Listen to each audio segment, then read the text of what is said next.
Assalamualaikum warahmatullahi wabarakatuh. Perkenalkan, kami dari kelompok 3 Praktik Akuntansi Keuangan akan membahas mengenai kasus persediaan yang beranggotakan saya sendiri, Sobihatur Rujabiah, dan teman saya Rudi Prastyo. Oke, yang pertama kasus 17, UD Maju Bersama. Nomor 1, menghitung nilai persediaan akhir dengan beberapa metode. Pertama, kita harus menentukan dulu berapa barang tersedia di gudang per 30 September 2012 atau persediaan barang dagang akhir. Ini didapat dari persediaan awal ditambah total pembelian dikurangi total penjualan, yaitu 200 unit ditambah 2.200 unit dikurangi 1.670 unit, maka hasilnya adalah 730 unit untuk barang akhir. Yang A, menentukan nilai sediaan akhir dengan metode masuk terakhir keluar pertama fisik. Sediaan akhir 730 unit ini berasal dari pembelian yang pertama dulu, yaitu mulai dari saldo tanggal 1, pembelian tanggal 2, dan pembelian tanggal 20, yaitu 200 unit, 500 unit, dan 30 unit. Untuk harganya bisa disesuaikan sehingga total 730 unit itu ketemunya adalah Rp180.405.000. Untuk yang B, menentukan nilai persediaan akhir dengan metode masuk pertama keluar pertama perpektual. Artinya, setiap ada mutasi persediaan, perusahaan akan langsung mencatatnya. Nah, ini bisa dibuat kolom terlebih dahulu, meliputi tanggal, masuk atau pembelian, keluar atau HPP, dan saldo. Untuk tanggal 1 itu kan saldo, berarti langsung masuk ke kolom saldo 200 unit, harganya 239.450 dan nilainya berasal dari unit dikali dengan harga 47.890.000. Nah, jika ada pembelian, maka itu masuk ke kolom pembelian. Misalkan tanggal 2, yaitu 500 unit dikali 250.000, maka ketemu nilainya adalah 125 juta. Nah, karena ini harganya berbeda dengan harga saldo, maka di kolom saldo itu dua-duanya ditulis semua harganya. Caranya yaitu yang pertama 200 unit, harganya 239.450, nilainya 47.890.000. Nah, kemudian bawahnya itu 500 unit dikali harganya 250.000, maka nilainya adalah 125 juta. Begitu seterusnya untuk pembelian. Nah, jika ada penjualan, misalkan tanggal 2, nah itu masuk ke kolom keluar atau HPP, yaitu 175 unit dikali harganya 239.450. Nah, ini berasal dari harga yang paling awal karena ini metodenya masuk pertama keluar pertama. Nah, untuk saldonya berarti yang tadi 200 unit dikurangi 175 unit itu masih 25 unit. Harganya 239.450. Nah, bawahnya itu 500 unit masih tetap 200 dikali 250.000. Nah, begitu pun seterusnya untuk penjualan hingga akhirnya nilai persediaan akhir dengan metode masuk pertama keluar pertama perpektual adalah 730 unit dengan total harga 184.575.000. Selanjutnya untuk C, menentukan nilai persediaan akhir dengan metode rata-rata tertimbang. Nah, kalau dengan rata-rata tertimbang ini 730 unit berasal dari semua pembelian dan saldo awal ini dijumlahkan dahulu, ketemunya adalah 2.400 unit dengan total nilai pembelian adalah 600.990.000. Langkah selanjutnya mencari harga pokok pengganti. Ini dicari dengan nilai pembelian dibagi jumlah unit, yaitu 600.990.000 dibagi 2.400 unit. Maka harga pokok pengganti per unit adalah Rp250.413. Maka kita bisa mencari nilai persediaan akhir, yaitu jumlah persediaan akhir 730 unit dikali harga pokok pengganti 250.413, sehingga hasilnya adalah 182.801.490. Selanjutnya untuk yang D, nilai persediaan akhir dengan rata-rata bergerak. Nah, karena ini setiap mutasi persediaan langsung dicatat, maka perusahaan perlu membuat kartu persediaan, kolomnya tanggal, masuk pembelian, keluar atau penjualan, dan saldo. Ini sama kayak yang tadi, untuk saldo langsung ditulis dahulu 200 unit, harganya 239.450. Nah, jika ada pembelian, nah itu masuk ke kolom masuk pembelian. Nah, itu 500 unit, harganya 250.000, jumlahnya 125 juta. Nah, bagaimana untuk mencatat di kolom saldo? Maka untuk unitnya 200 unit ditambah 500 unit itu kan 700 unit. Habis itu cari jumlahnya terlebih dahulu, yaitu dari atasnya 47.890.000 ditambah dengan jumlah pembelian tadi 125 juta. Maka ketemunya adalah saldonya 172.890.000. Selanjutnya kita cari harga per unit, yaitu dari jumlah dibagi dengan unit, ketemunya 246.986. Nah, seperti itu. Jadi kalau metode rata-rata itu untuk mencari harga kita jumlahkan terlebih dahulu jumlah, habis itu dibagi dengan unit.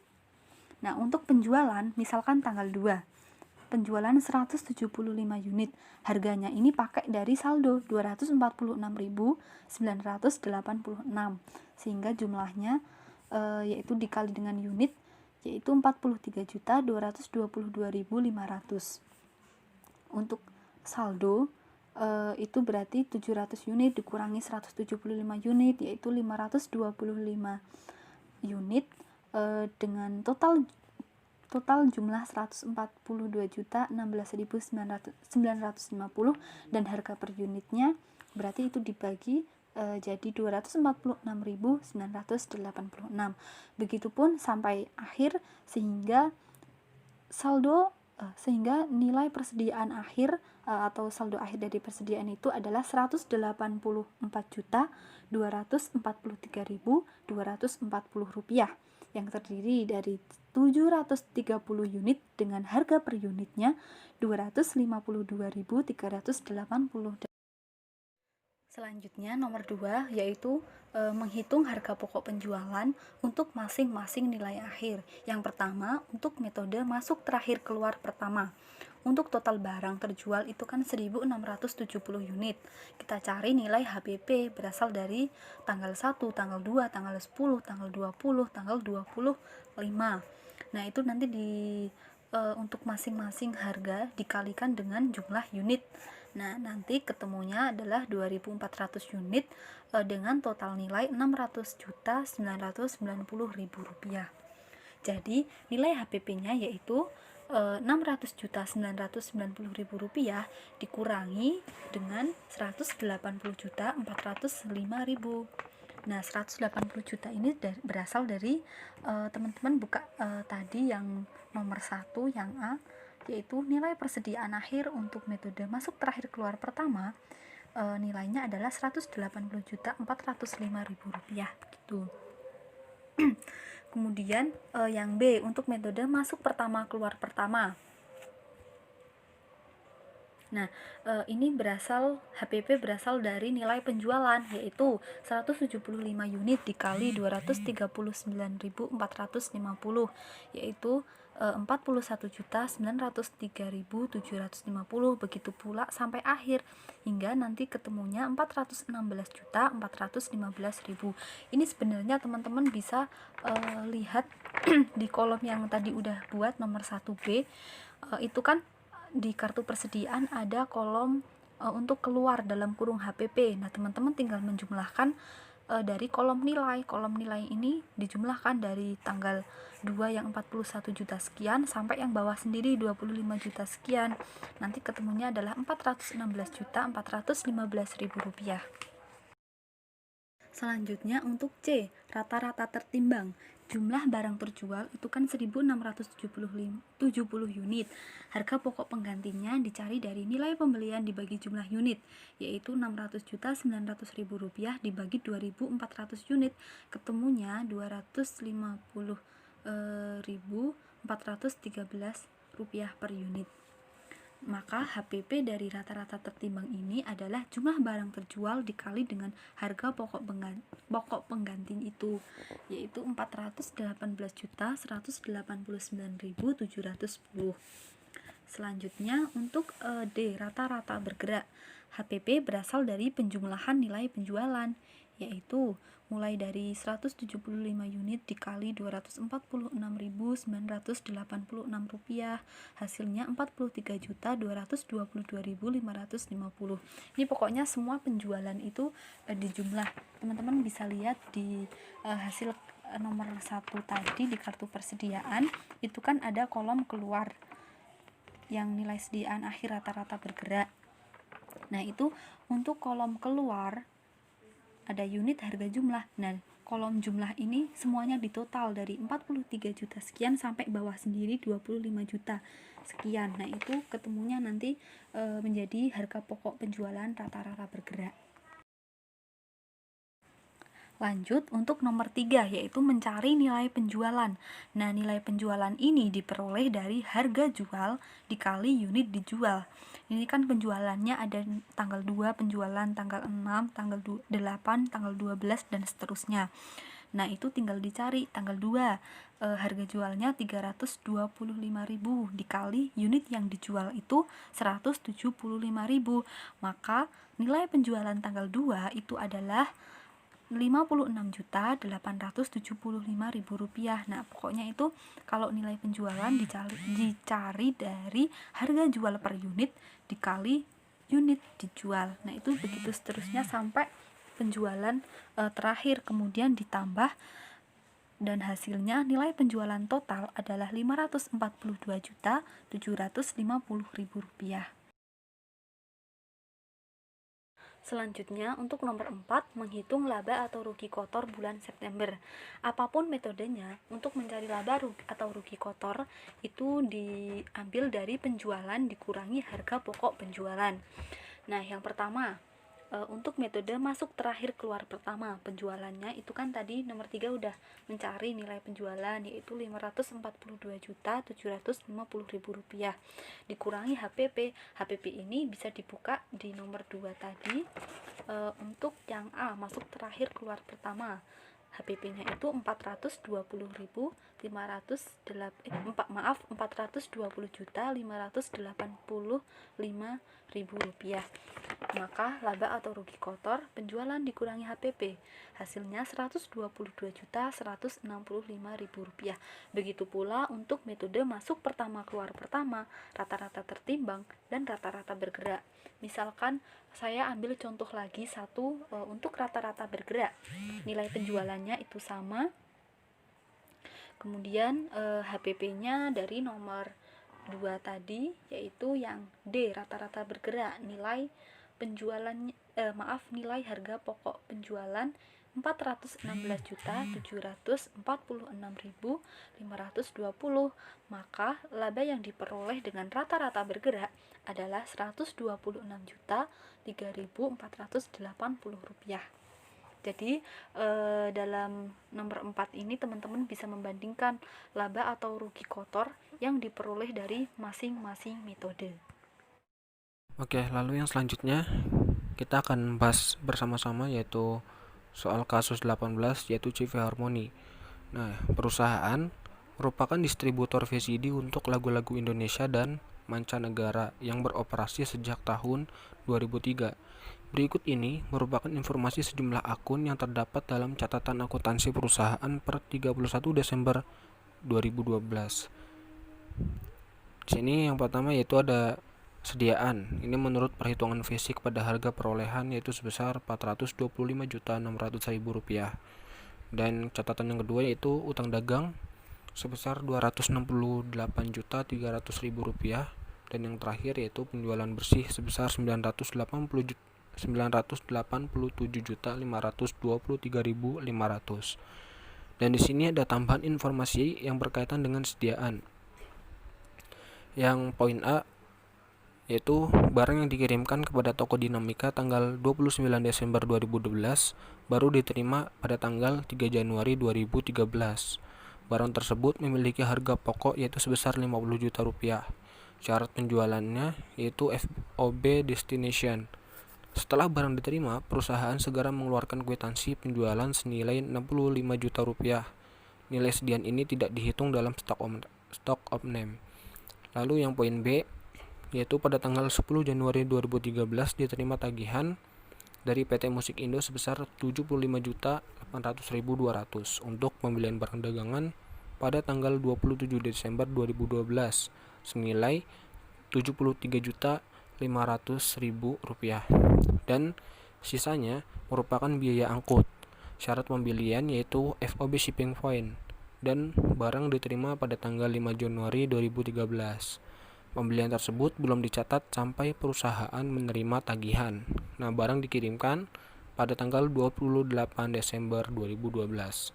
Dan tambahan informasi yang terakhir yaitu barang dagangan senilai 32 juta rupiah untuk penjualan kepada toko Simfoni purchase order tanggal 22 Desember 2012 telah dikeluarkan dari nilai sediaan akhir.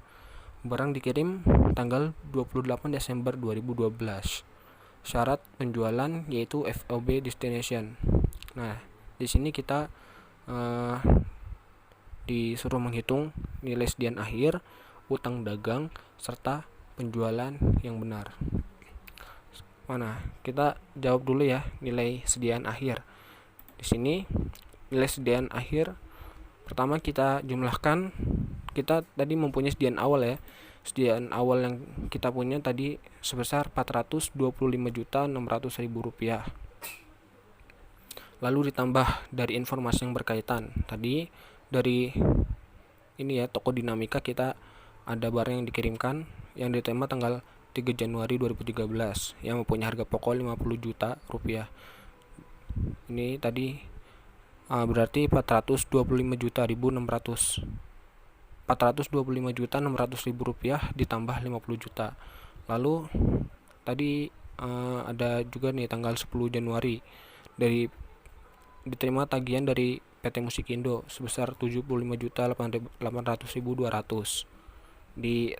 untuk penambahan juga. Lalu yang terakhir yaitu barang dagangan senilai 32 juta rupiah. Semuanya tadi kita jumlahkan, yaitu tadi sediaan awal 425.600.000 ditambah toko Dinamika tadi 50 juta ditambah dari tagihan dari PT Musik Indo 75.800.200 dan dari toko Simfoni 32 juta rupiah. Lalu nilai sediaan akhirnya yaitu 583.400.200 rupiah. Nilai sediaan akhir clear. Lalu kita selanjutnya menghitung ini ya, utang dagang.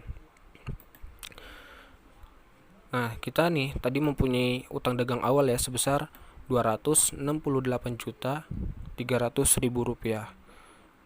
Kira-kira ada nggak nih penambahannya dari tambahan informasi? Ada ya, pada tanggal 10 Januari ini nih diterima dari tagihan dari PT Musik Indo sebesar 75.800.200. Berarti utang dagang sebesar 268.300.000 plus 75.800.200 sehingga menghasilkan 344.100.200 rupiah. Nilai utang dagang clear. Lalu yang terakhir yaitu penjualan yang benar. Nah, kita tadi mempunyai penjualan bersih ya. Penjualan bersih ini sebesar 987.523.500 dan ditambahkan dari informasi yang berkaitan jika ada nggak ya kira-kira? Ada ya. Ini nih, barang dagangan senilai 32 juta untuk penjualan kepada toko Simfoni. Berarti penjualan bersih plus ini barang dagangan senilai 32 juta untuk penjualan kepada toko Simfoni. dan dijumlahkan menghasilkan 1M19.523.500. Maka nilai sediaan akhir, nilai utang dagang, dan nilai penjualan sudah ketemu semua. Lalu yang selanjutnya kita bahas bersama kembali, yaitu mengenai kasus 19 PT Dinamika. Nah, teman-teman bisa melihat informasi yang berkaitan dengan sediaan barang dagangan perusahaan ya. Ini per 30 April 2015. Ini ada informasinya. Nah, di tengah-tengah berjalannya operasi perusahaan mengalami kebakaran ya, insiden kebakaran pada bagian gudang pada akhir bulan Juli dan mengakibatkan sebagian sediaan dagangannya rusak. Ini ada informasinya ya setelah kebakaran. Di sini juga ada catatannya, laba kotor ditaksir 30% dari harga jual. Nah, berdasarkan informasi ini semua, kita diminta untuk menghitung yang pertama, yaitu nilai persediaan akhir per 30 April 2015 dengan metode eceran atau retail. Lalu yang kedua, kita diminta untuk menghitung taksiran nilai sediaan akhir per 30 Juli 2015 dengan pendekatan laba kotor atau gross profit method. Nah, kita jawab sama-sama ya untuk yang pertama, yaitu nilai persediaan akhir per 30 April 2015 dengan metode eceran retail. Nah, di sini kita bahas tadi kita ada harga perolehan awal ya, persediaan awal. Perolehan awalnya itu sebesar 280 juta. Terus harga ecerannya atau harga jualnya kita memperoleh 360 juta. Lalu pembelian bersih tadi sebesar 1M 820 juta dan kita harga jualnya 2M 640 juta. Nah, kita cari barang tersedia untuk dijual, yaitu dengan menjumlahkan ini persediaan awal dan pembelian bersih, yaitu 280 juta ditambah plus 1M 820 juta menghasilkan 2M 100 juta. Harga jual juga sama, kita jumlahkan persediaan awal dan pembelian bersihnya, yaitu 360 juta plus 2M 640 juta menghasilkan 3M. Nah, lalu kita mempunyai penjualan bersih itu sebesar 2M 750 juta tadi ya. Berdasarkan informasi tadi, kita mempunyai penjualan bersih itu sebesar 2M 750 juta. Kita harus mencari persediaan akhir menurut harga jualnya atau harga eceran. Cara mencarinya yaitu ini, dengan cara mengurangkan barang tersedia untuk dijual dan dikurangi dengan penjualan bersih. Barang tersedianya yaitu sebesar 3M dan persediaan akhir menurut harga yaitu sebesar 2M 750 juta menghasilkan persediaan akhir menurut harga eceran sebesar 250 juta. Setelah ketemu persediaan akhir menurut harga eceran atau harga jual, kita harus mencari persediaan akhir menurut harga perolehan cost, yaitu dengan mengalihkan 250 juta ini dikali dengan 70% sehingga hasilnya 175 juta. Dan terakhir kita harus mencari HPP atau harga pokok penjualan, yaitu dengan menggunakan BTUD ini, barang tersedia untuk dijual, yaitu sebesar 2M 100 dikurangi 175 juta, yaitu menghasilkan 1M 925 juta. Dan perhitungan persediaan metode harga eceran pun selesai. Terus kita ke yang kedua ya. Kita tadi suruh menghitung taksiran nilai sediaan akhir per 30 Juli 2015 dengan pendekatan laba kotor atau gross profit method. Hampir sama tadi ya, maksudnya ini nih. Tadi sediaan awalnya itu sebesar 180 juta. Harga jualnya yaitu 270 juta. Persediaan awalnya ini 2M 320 juta. Lalu harga jualnya 2M 930 juta.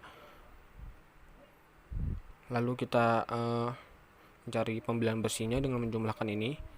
sehingga menghasilkan 2M 500 juta. Harga eceran atau harga jual juga sama, menjumlahkan ini dengan ini menghasilkan 3M 200. Lalu penjualan bersih ya, penjualan bersih kita mempunyai 3M, penjualan bersih 3M, terus kita mencari HPP-nya yaitu menghasilkan 2M 40 juta. Lalu kita cari gross profit dengan mengurangkan penjualan bersih min HPP. 3M dikurangi 2M 40 juta sehingga menghasilkan 960 juta. Dan kita mempunyai persediaan akhir yaitu sebesar 460 juta. Keterangan ya, tadi laba kotor ditaksir 30% dari harga jual. Dan perhitungan persediaan metode laba kotor pun selesai.